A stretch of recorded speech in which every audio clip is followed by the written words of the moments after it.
بسم اللہ الرحمن الرحیم۔ اصلاحی بیان چل رہا ہے۔ آج میں درس نمبر 13 کو بیان کر رہا ہوں۔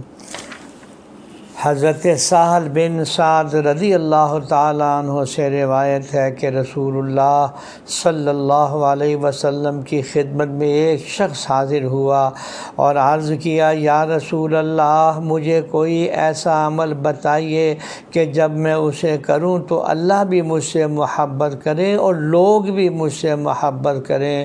تو آپ نے فرمایا، دنیا کی طرف سے اعراض اور بے رخی اختیار کر لو، اللہ تعالیٰ تم سے محبت کرنے لگے گا، اور جو کچھ لوگوں کے پاس ہے اس سے بے رخی اختیار کر لو تو لوگ تم سے محبت کرنے لگیں گے۔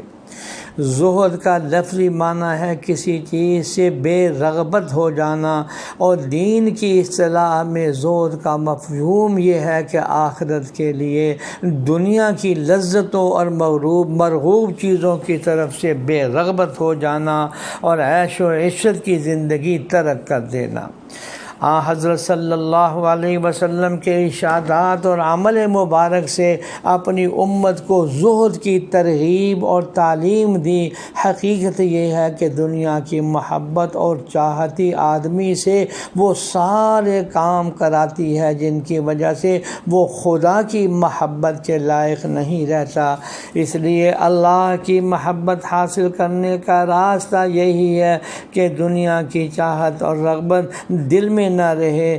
جب دنیا کی محبت دل سے نکل جائے گی تو پھر دل اللہ کی محبت کے لیے فارغ ہو جائے گا۔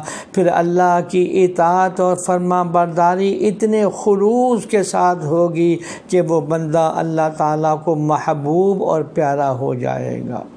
اسی طرح جب کسی بندے کے متعلق لوگوں کو معلوم ہو جائے کہ یہ ہماری کسی چیز میں حصہ نہیں چاہتا، نہ مال کا طالب، نہ کسی عہدے اور منصب کا، تو پھر فطری طور پر لوگ اس سے محبت کرنے لگ جاتے ہیں۔ حضرت ابو ذر رضی اللہ تعالیٰ عنہ کی روایت ہے کہ رسول اللہ صلی اللہ علیہ وسلم نے فرمایا، جو بندہ بھی زہد اختیار کرے، یعنی دنیا کی رغبت اور چاہت دل سے نکال دے، تو اللہ تعالیٰ اس کے دل میں دانائی کو اگائے گا اور اس کی زبان پر دانائی کو جاری فرمائے گا، اور دنیا کے عیوب اور اس کی بیماریاں پھر ان کا علاج بھی اس کو دکھا دے گا، اور پھر اللہ تعالیٰ اسے دنیا میں سلامتی کے ساتھ نکال کر جنت میں پہنچا دے گا۔